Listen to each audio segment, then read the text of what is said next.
Friends, meditation and spiritual life book में आपका एक बार फिर से स्वागत है। आज 6th चैप्टर में हम जानेंगे कंडीशंस ऑफ स्पिरिचुअल लाइफ, अर्थात आध्यात्मिक जीवन की क्या क्या शर्तें हैं। So the first condition of spiritual life is the awakening of this faith in us. Our soul is a reflection of the divine, and this reflection proves the existence of the light, even when we are not able to see the light directly. The body, the mind, or the senses can never be eternal as they are ever changing. Unless we have attained the fullest realization, we have to go with some idea or conception of the ultimate reality. But in every case, our faith, our belief has to be verified. The goal of life is freedom, from fear, from suffering, from the toils and the struggles of repeated birth and death, and the attainment of supreme peace. And the means of attaining these is self knowledge. That is what thousands of sages in India have for ages proclaimed. The first condition of spiritual life is Shraddha, or faith in the spiritual ideal. That is the ideal of self realization. This ideal must be fixed and be clear before beginning one's sadhana. We must have a very definite idea of the path and a definite idea of the goal to be attained. The goal of life, so long as we allow ourselves to be vague and dreamy and hazy in all our feelings and doings. In other words, what is needed in spiritual life is Shraddha, faith in one's ability to realize the true self. This faith releases all the pent up energy in the right direction. Doubt is a very great danger and can obstruct all progress in spiritual life. We cannot lead an out and out worldly life and higher life at the same time. We cannot allow ourselves to run after worldly love and affection and have the higher divine love at the same time. God and worldly affection, God and worldly passion and pleasure cannot live together. As the great Saint Tulsidas said, where Kama lust is, there Rama cannot be, and where Rama is, there lust cannot be. We should closely examine ourselves and find out whether we really want God. If we desire the love and affection of other person or the things of the world, we can do without him. And if we feel quite happy and satisfied when these are granted to us, it is a sure sign that we do not want God. In such a case, we only deserve it if we do not get Him. So, every aspirant should ask himself now and then whether it is really God that he wants or something else. And if it is really God, he can be sure that he will come to him. For God always comes to the devotee who really seeks him alone. Says Ramakrishna, if the devotees move towards God one step, he comes towards him 10 steps. A little boy was asked by his mother, "What is dream?"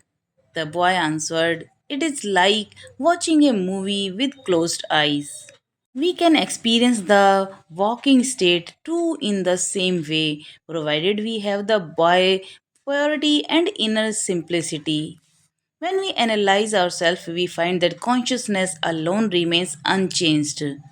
Pure consciousness is like a screen on which the passing show of this world is projected. Swami Vivekananda said, God alone lives, the soul alone lives, and spirituality alone lives. Hold on to that. We must have firm faith in the truth of this statement. आध्यात्मिक जीवन की पहली शर्त है कि हमारे अंदर इस विश्वास का जागरण। हमारी आत्मा ईश्वर का प्रतिबिंब है और यह प्रतिबिंब प्रकाश के अस्तित्व को सिद्ध करता है, भले ही हम प्रकाश को प्रत्यक्ष रूप से न देख पाएं। जब तक हम पूर्ण अनुभूति प्राप्त नहीं कर लेते, हमें परम सत्य के बारे में किसी विचार या धारणा के साथ आगे बढ़ना होगा। लेकिन हर मामले में हमारी आस्था हमारे विश्वास को सत्यापित किया जाना चाहिए। अगर आस्था वास्तविकता पर आधारित है तो वह जीवित हो जाएगी। अगर आस्था या विश्वास वास्तविकता पर आधारित नहीं है तो वह कुछ समय तक चलेगा और फिर वह नष्ट हो जाएगा। जीवन का लक्ष्य भय से, दुख से, बार बार जन्म मरण के कष्टों और संघर्षों से मुक्ति और परम शांति की प्राप्ति है, और इनको प्राप्त करने का साधन है आत्मज्ञान। यही बात भारत के हजारों ऋषियों ने सदियों से कही है। आध्यात्मिक जीवन के लिए पहली शर्त है श्रद्धा या आध्यात्मिक आदर्श में विश्वास, यानी आत्म साक्षात्कार का आदर्श। साधना शुरू करने से पहले यह आदर्श निश्चित और स्पष्ट होना चाहिए। हमें मार्ग का एक बहुत ही निश्चित विचार और प्राप्त किया जाने वाला लक्ष्य, यानी जीवन के लक्ष्य का एक निश्चित विचार रखना चाहिए। जब तक हम इसे स्वीकार करते हैं तब तक हम इसे स्वीकार नहीं करते। अपने सभी भावों और कार्यों में स्वयं को अस्पष्ट और स्वप्निल और धुंधला पाते हैं तो हमारे अंदर निरंतर संघर्ष बना रहता है कि हम में से अधिकांश लोगों को लक्ष्य की ओर एक कदम की ओर बढ़ने से जो हमको रोकेगा। एक भिक्षु ने अपने जैन गुरु से पूछा कि मैं समझता हूँ कि कोई शेर अपने शिकार को पकड़ता है, चाहे वह खरगोश हो या हाथी, तो एक ही प्रयास में वह अपनी सारी शक्ति लगा देता है। इस शक्ति की प्रकृति क्या है? गुरु ने उत्तर दिया कि पूर्ण ईमानदारी की भावना, धोखा न देने की शक्ति।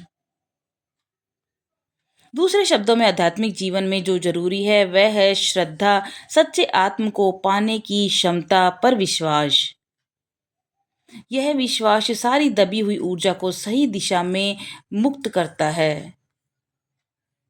संदेह एक बहुत ही बड़ा खतरा है और आध्यात्मिक जीवन में सभी प्रगति में यह बाधा डाल सकता है।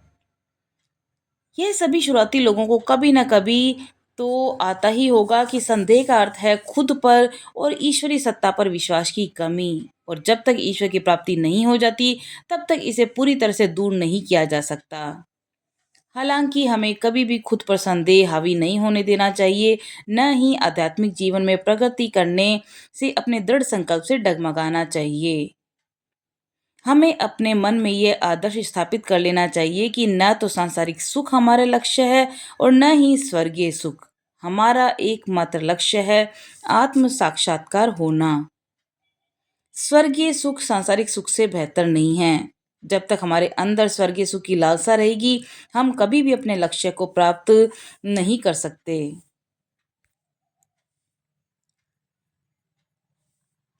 हम एक ही समय में एक पूर्णतः सांसारिक जीवन और उच्चतर जीवन नहीं जी सकते। हम अपने आप को सांसारिक प्रेम और स्नेह के पीछे भागने और एक ही समय में उच्चतर दिव्य प्रेम को पाने की अनुमति नहीं दे सकते।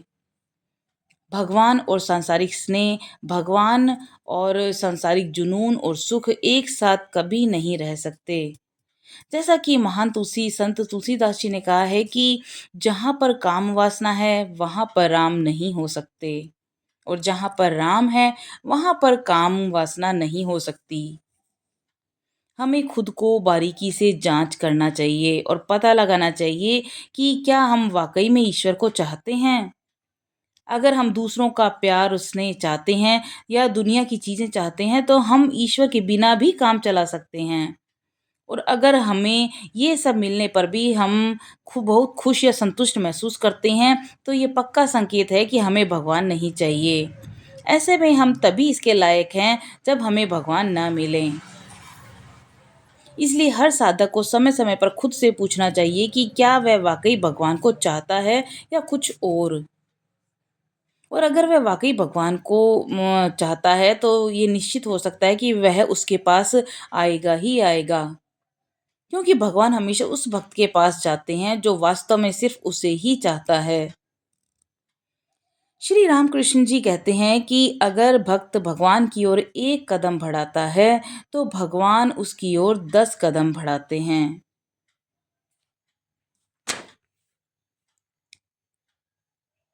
एक बालक ने एक छोटे से लड़के से उसकी माँ ने पूछा कि सपना क्या है। तो लड़के ने उत्तर दिया कि यह बंद आँखों से फ़िल्म देखने जैसा होता है। इस हम जागृत अवस्था का भी उसी तरह अनुभव कर सकते हैं, बशर्ते हमारे पास लड़के जैसी पवित्रता और आंतरिक सरलता हो। जब हम स्वयं का विश्लेषण करते हैं तो पाते हैं कि केवल चेतना ही अपरिवर्तित रहती है। शुद्ध चेतना एक पर्दे की तरह है जिस पर इस दुनिया का जो दृश्य दिखाई देता है वह अतीत की झलक है। और स्वामी विवेकानंद जी ने कहा है कि केवल ईश्वर ही जीवित है, केवल आत्मा ही जीवित है, केवल आध्यात्मिकता ही जीवित है। इस पर दृढ़ विश्वास रखें और हमें इस कथन की सत्यता पर दृढ़ विश्वास रखना चाहिए। नेक्स्ट टॉपिक है कि धर्म के आवश्यक तत्वों को अनावश्यक तत्वों से अलग करना। Separating the essential of religion from the non essential. The second qualification absolutely essential to the spiritual aspirant to the ability to separate the essential part of the religion from the non-essentials. People who mistake the non-essentials of religion for true spiritual life and get lost in the rigmarole never make any spiritual progress. And this is the fate of the so-called orthodox people who, in spite of their strict observation of religion codes, remain where they are. They have just missed the mark. अर्थात आध्यात्मिक साधक के लिए दूसरी सबसे ज़्यादा जरूरी योग्यता है धर्म के जरूरी हिस्से को गैर जरूरी हिस्से से अलग करने की क्षमता। और जो लोग धर्म के गैर जरूरी हिस्से को सच्चा आध्यात्मिक जीवन समझ लेते हैं उनके झमेले में ही उलझे पड़े रहते हैं, वे कभी भी आध्यात्मिक प्रगति नहीं कर सकते। उन तथाकथित रूढ़िवादी लोगों की नियति है कि धार्मिक नियमों का सख्ती से पालन करने के बावजूद वही रहते हैं, वे बस लक्ष्य से चूक गए हैं। Daily study is to be made an important item of your sadhana spiritual practice. It was the mission of Buddha's life to ask people not to think too much of rites and ceremonies, but to make religion living in their own lives by leading a life of purity, meditation, spiritual discipline, and mental control. What did Buddha say of God? He did not speak anything of God.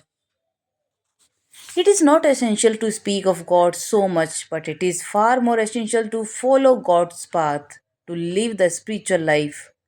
People very often say, Lord, how beautiful thou art, how beautiful are thy skies, thy star, the whole creation, but they forget that the Creator is always greater than his creation, and he does not feel proud of such a small thing. Seen from our human standpoint, we find it great, but to God, it is a very small thing after all. So, it is more important to follow God's path than to praise God for His external splendor. This is praise often becomes lip service. Once was asked, Sir, is there a God? Did I say that there is God? The questioner concluded, So there is no God. But Buddha countered, Did I say there is no God? Buddha wanted to stop all empty and hair splitting speculars, speculation and make people do something to free themselves from sorrow and pain. So he said, when a house is on fire, do you just go and trace the origin of the fire, or do you try to extinguish it?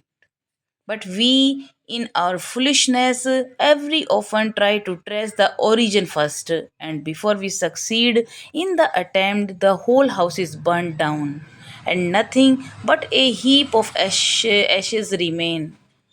We must learn to separate the essentials of a religion from the non essentials. तो दैनिक अध्ययन को अपनी साधना में का एक महत्वपूर्ण हिस्सा बनाना चाहिए। बुद्ध के जीवन का उद्देश्य लोगों से यह कहना था कि रीति रिवाजों और समारोहों के बारे में बहुत अधिक ना सोचें, बल्कि पवित्रता, ध्यान, आध्यात्मिक अनुशासन और मानसिक नियंत्रण का जीवन जीकर धर्म को अपने जीवन में शामिल करना चाहिए।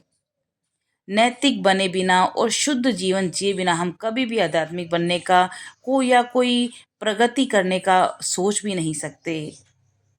यह सब तब एक प्यारे सपने के अलावा और कुछ नहीं रह जाता। बुद्ध ने ईश्वर के बारे में क्या कहा? उन्होंने ईश्वर के बारे में कुछ नहीं कहा। ईश्वर के बारे में इतना बोलने की जरूरत नहीं है, लेकिन ईश्वर के मार्ग पर चलना, आध्यात्मिक जीवन जीना कहीं ज्यादा जरूरी है। लोग अक्सर कहते हैं कि हे प्रभु, आप कितने सुंदर हैं, आपका आकाश, आपके तारे, यह पूरी सृष्टि कितनी सुंदर है। लेकिन वे भूल जाते हैं कि रचयिता हमेशा अपनी रचना से बड़ा होता है और उसे इतनी छोटी चीज पर गर्व नहीं होता। हमारे मानवीय दृष्टिकोण से देखा जाए तो हम इसे बहुत बड़ा मानते हैं, लेकिन ईश्वर के लिए ये बहुत छोटी चीज है। इसलिए ईश्वर के मार्ग पर चलना ईश्वर की बाहरी महिमा की प्रशंसा करने से ज्यादा जरूरी है, और यह प्रशंसा अक्सर दिखावटी होती है। एक बार बुद्ध से पूछा गया कि महाराज, ईश्वर क्या है? क्या मैंने कहा कि ईश्वर है? प्रश्नकर्ता ने निष्कर्ष निकाला, तो ईश्वर नहीं है। लेकिन बुद्ध ने जवाब दिया, क्या मैंने कहा कि ईश्वर नहीं है? बुद्ध सभी खोखली और बेकार की अटकलों को रोकना चाहते थे और लोगों को दुख और दर्द से मुक्ति पाने के लिए कुछ करने के लिए प्रेरित करना चाहते थे। इसलिए उन्होंने कहा कि जब घर में आग लगती है तो क्या आप बस आग की उत्पत्ति के बारे में पता लगाते हैं या आप आग को बुझाने की कोशिश करते हैं? तो अगर आप इसी प्रयास में लगे रहेंगे तो पूरा घर जल जाता है और राख के ढेर के अलावा कुछ नहीं बचता। इसलिए हमें धर्म के आवश्यक तत्वों को अनावश्यक तत्वों से अलग करना चाहिए। नेक्स्ट पॉइंट है स्व प्रयास, self effort. This mean effort the struggle to go beyond the thought world we have been building up for years. Most of the people are unwilling to abandon it. They are too lethargic to work against their own mind. Sri Ramakrishna one complained to the Divine Mother that he had cooked the food and kept it before the people, but still they did not even take the trouble of eating it. इसका अर्थ है प्रयास और उस विचार जगत से परे जाने का संघर्ष जिसे हम वर्षों से बनाते आ रहे हैं।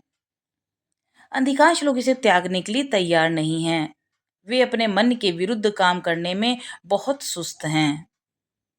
श्री रामकृष्ण जी ने एक बार दिव्य माँ से शिकायत की कि उन्होंने भोजन पकाया और लोगों के सामने रखा, लेकिन फिर भी उन्होंने इसे खाने की जहमत तक नहीं उठाई। हम हमेशा चाहते हैं कि हमारे लिए सब कुछ कोई और करे। आकांक्षी की ओर से किसी भी आत्म प्रयास के बिना कोई परोक्ष मोक्ष नहीं हो सकता। तो इससे पहले कि हम आध्यात्मिक जीवन सच्चे मन से शुरू करें, हमें ये तय करना होगा कि क्या हम इसके लिए पूरी तरह से तैयार हैं। हमारे अंदर आमतौर पर दो तरह की प्रवृत्तियां होती हैं, सांसारिक प्रवृत्ति और आध्यात्मिक प्रवृत्ति। अगर दोनों ही शुरू से कमोबेश समान रूप से प्रबल हैं तो आध्यात्मिक प्रवृत्ति को मजबूत बनाना होगा, अन्यथा कोई प्रगति नहीं होगी और हमारे अंदर चल रही रसाकसी कभी भी दूर नहीं हो सकती। इसलिए हमारे लिए यह बहुत ज़रूरी है कि एक बार अपने आदर्श को तय कर लें, फिर चाहे जो कुछ भी हो जाए उस पर कायम रहें। अगर हम वाकई में इतने सारे खतरों बाधाओं से घिरे कठिन रास्ते पर चलना चाहते हैं तो हमें सभी कठिनाइयों को पार करने के लिए भी तैयार रहना चाहिए। और अगर हम अवास्तविकताओं से परे जाना चाहते हैं तो हमारे अंदर हमेशा एक निश्चित मात्रा में साहसी व्यक्ति की निर्भीकता और वीरता होनी चाहिए। साधक का मार्ग बहुत खतरनाक है। खतरे और बाधाएं हर जगह हर तरफ छुपी हुई है और अगर एक बार फंस गए तो बहुत से लोगों के लिए कोई मौका नहीं रह जाता जब तक आप अपनी सांसारिक इच्छाओं का त्याग नहीं कर देते। Spiritual life, it means sublimation and purification of our feelings, means at the same time developing our willpower and forcing the mind to take to the higher path. This must be wholly directed towards the higher life. We find in the world tremendous willpower and concentration, but both are given a wrong direction and thus lead men into deeper and deeper darkness and ignorance. If all the willpower you find in the world were directed along the right channels, this world of ours would immediately become a heaven. One day, a disciple asked Sri Sharada Devi why God did not reveal himself if he was really our own. The Holy Mother replied that was because few people had that penetrating understanding. Most of the people took to religion as a formality. Self effort is needed to become conscious of the unity of our being with the divine. But when the purity of our mind and put our will in tune with the divine will, we find that everything happens by the divine will. Then the conflict between the self effort and divine grace will cease. आध्यात्मिक जीवन यदि इसका अर्थ हमारी भावनाओं का उदासीकरण और शुद्धिकरण है उदात्तीकरण और शुद्धिकरण है, तो इसका अर्थ है कि एक ही समय में हमारी इच्छा शक्ति का विकास करना और मन को उच्च मार्ग पर ले जाने के लिए मजबूर करना। इसी तरह पूरी तरह से उच्च जीवन की ओर निर्देशित किया जाना चाहिए। हम जीवन में जबरदस्त इच्छा शक्ति और एकाग्रता पाते हैं, लेकिन दोनों को गलत दिशा दी जाती है और इस तरह मनुष्य को गहरे अंधकार और ज्ञान में ले जाती है। यदि दुनिया में आपको मिलने वाली सारी इच्छा शक्ति सही दिशा में निर्देशित की जाए, तो हमारे लिए यह संसार तुरंत स्वर्ग बन जाएगा। एक दिन एक शिष्य ने श्री शारदा देवी जी से पूछा कि यदि भगवान वास्तव में हमारे अपने हैं तो उन्होंने स्वयं को प्रकट क्यों नहीं किया। पवित्र माता ने उत्तर दिया कि ऐसा इसलिए था क्योंकि बहुत कम लोगों में यह गहरी समझ थी। अधिकांश लोगों ने धर्म को एक रूप के रूप में ले अपना लिया और ईश्वर के साथ अपने अस्तित्व की एकता के प्रति सचेत होने के लिए आत्म प्रयास की आवश्यकता होती है। और जब हम अपने मन को शुद्ध करते हैं और अपनी इच्छा को ईश्वरी इच्छा के साथ तालमेल में रखते हैं, तो हम पाते हैं कि सब कुछ ईश्वरी इच्छा से ही होता है। तब आत्म प्रयास और ईश्वरीय कृपा के बीच संघर्ष समाप्त हो जाएगा। तो ये था आज का टॉपिक। कल हम जानेंगे संसार के प्रति दृष्टिकोण में परिवर्तन।